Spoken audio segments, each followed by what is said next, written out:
we haven't been fortunate enough to travel to Nigeria yet. Paint a picture of your small, your small village, a 7-year-old you in your family with your dad, your mom, your siblings. How was life like? So, interestingly, I grew up in Lagos, but I will paint a picture of my village. Right. I will make it relatable in such a way that, you can relate to it as a Ghanaian. Right. So I would say my village, where I come from in southwest Nigeria, is very similar to what you would say Ebiri is. Okay? The village where I come from is Ebiri. Oh. Yes. The village where I come from is surrounded by 7 hills. Ah. Right. So it's a city, it's a village that sits, amongst 7 hills, and then you can, have all that you wanted to have. It's beautiful in terms of scenery, it's beautiful in terms of vegetation, and every time I'd made a trip to Ebiri, it would always remind me because it's always different. The air is fresh, you can see the view of the rest of the world from the scenery. there.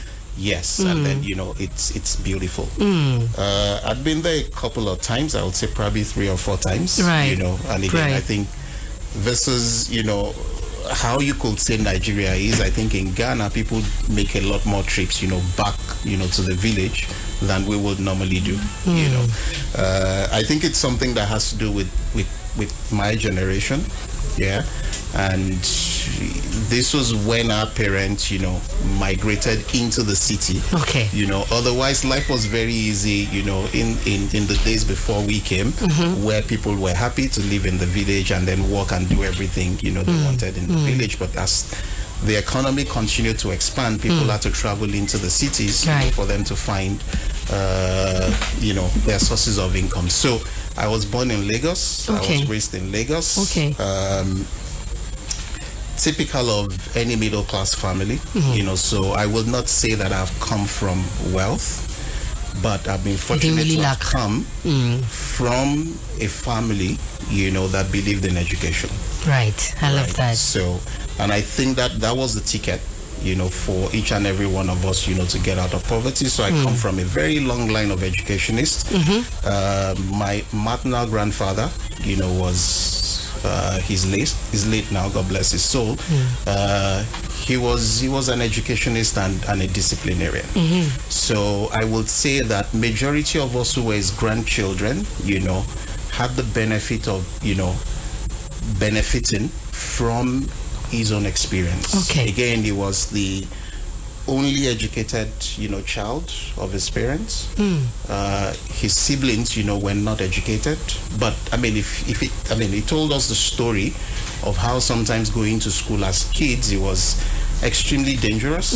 But thank God the world was, much safer. So my grandfather would tell stories of traveling on foot for 7-8 days, to get to school, and then stay in school for an entire semester, before he travels and makes that journey, back home. So typically most other kids will drop away from going to school because it's so stressful. It's dangerous because imagine a kid traveling by himself for 7-8 days to go to school. Wow. So he would have to, again, it was much safer. The world was much safer. So they travel, they get to farm settlements where they meet families, they introduce themselves, and then they allow them to pass the night. And then the following morning, they get on the journey and they go for 7-8 days. And he went through that and then made his way to the university, and then was part of, the very first set of people from his village who were able to travel abroad for education. So he had his, master's degree in the United Kingdom. Wow.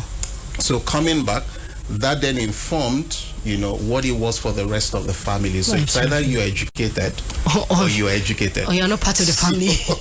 So there was no. So he came back, went on, got some political appointment for some time, but then ultimately he went back, into teaching, and he was a school principal.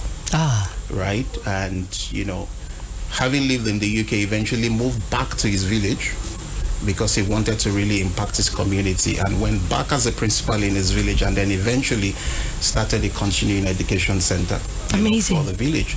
And this was where we picked up, majority of the things we learned, because my grandfather in his house had a very expansive library.